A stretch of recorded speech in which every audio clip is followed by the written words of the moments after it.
After receiving a warm welcome by the Prime Minister Modi in New Delhi, and after a three-long dinner at the 7LKM, which of course is the Prime Minister's residence, is going to be a hectic day for the Russian president in the capital city.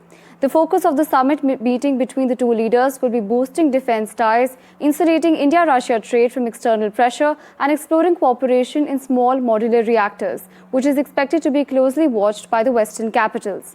Now, on his day-long itinerary, Putin will be accorded with a ceremonial welcome at the Rashtrapati Bhavan before the summit, after which PM Modi will host lunch for the Russian leader and his delegation at the Hyderabad House. This will be followed by press statements from both of the sides.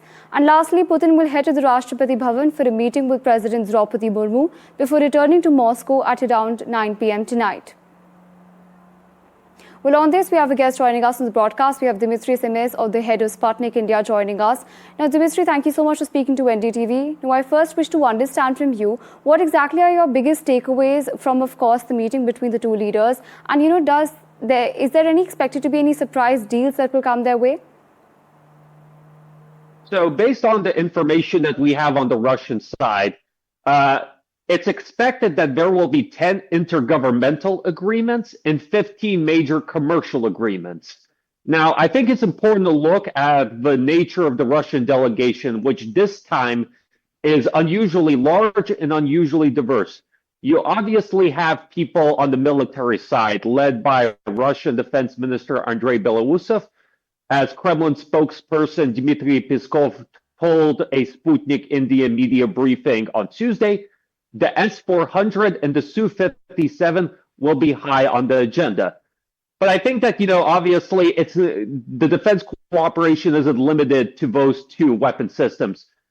There could be some interesting news about BrahMos. There could be some interesting news about submarines. There's a whole lot of different projects that have been in the works for a long time, and where we could see breakthroughs. But I also think that it's fair to say that on the business side, that's probably where we could see some of the biggest breakthroughs. Because as President Putin has said, as Kremlin spokesman Dmitry Peskov has said, as Russian First Deputy Prime Minister Denis Monterev has said, Russia recognizes that there is a trade imbalance between it and India. And it understands that if Russia and India are to fully reach their potential in terms of bilateral trade, this trade needs to be evened out more. And that means helping Indian businesses come to Russia, sell to Russia, produce to Russia. And, now it is the best time for Indian businesses to do it.